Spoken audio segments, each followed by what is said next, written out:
नमस्ते। हादसे में खो दिया एक हाथ, लड़ी जिंदगी से जंग और यूं रचा इतिहास। कहते हैं मंजिल उसी को मिलती है जिसके सपनों में जान हो। आज मैं भी आपको एक ऐसे ही शख्स के बारे में बताने जा रही हूँ जिसके हौसलों में उड़ान थी। 21 जनवरी 1910 को जन्मे कैरोली टैकेस एक ऐसी शख्सियत हैं जिनकी कहानी आज के युवाओं में बेहतरीन मोटिवेशन के तौर पर पढ़ी जा सकती है।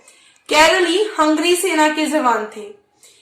1938 के नेशनल गेम्स के तुरंत बाद एक दिन आर्मी कैंप में कैरोली के उसी हाथ में ग्रेनेड फट जाता है जिस हाथ को वो बचपन से शूटिंग के लिए तैयार कर रहे थे। उनका वो हाथ उनके शरीर से अलग हो जाता है। पूरा हंगरी गम में डूब जाता है और कैरोली का भी ओलंपिक जीतने का सपना खत्म।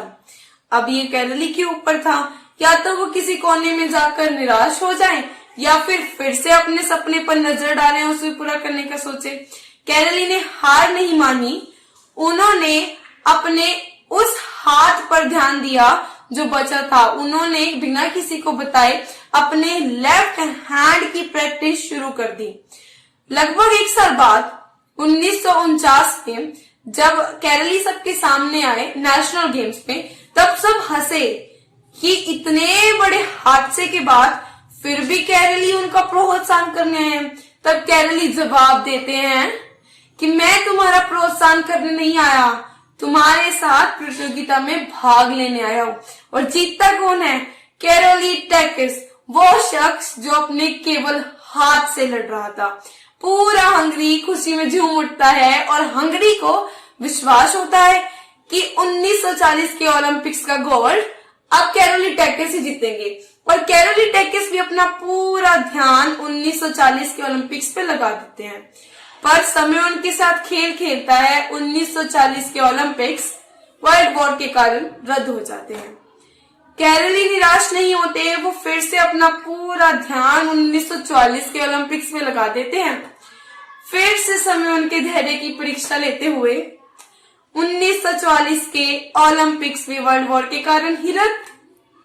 अब हंगरी का विश्वास डगमगाने लगता है, क्योंकि कैरोली की उम्र बढ़ने लगती है। और डगमगाए भी क्यों ना, अब नए नए युवाओं से प्रतियोगिता करना इतना आसान थोड़ी है। लेकिन कैरोली हार मारने वालों में से कहाँ थे। उन्होंने ओलंपिक्स में हिस्सा लिया। आखिरकार 1942 के ओलंपिक्स आ ही गए और जीता कौन? वही वो शख्स जो अपने अकेले हाथ से लड़ रहा था, अपने लेफ्ट हैंड से। कैरोली टैकेस 1942 के ओलंपिक्स में गोल्ड के विजेता होते हैं। हंगरी खुशी से झूम उठता है, लेकिन सबके मन में एक आश्चर्य होता है कि असंभव कार्य को संभव कैसे किया, इस उम्र में गोल्ड कैसे लिया। लेकिन कैरोली की शब्दकोश में कहाँ था यह संभव शब्द। वो रुके नहीं, थमे नहीं। उन्होंने अपना फिर से ध्यान ओलंपिक्स में लगाया और फिर से ओलंपिक्स में गोल्ड मेडल जीता। उस दिन कैरोली ने इतिहास रचा था। वो पहले एक ऐसे खिलाड़ी, ऐसे व्यक्ति, ऐसी शख्सियत थी जिन्होंने ओलंपिक्स में पिस्टल शूटिंग इवेंट में लगातार 2 गोल्ड मेडल जीते हो। कैरोली ने साबित कर दिया कि सफलता बोलने में जितना आसान है ना, उसके पीछे उतनी मेहनत लगती है।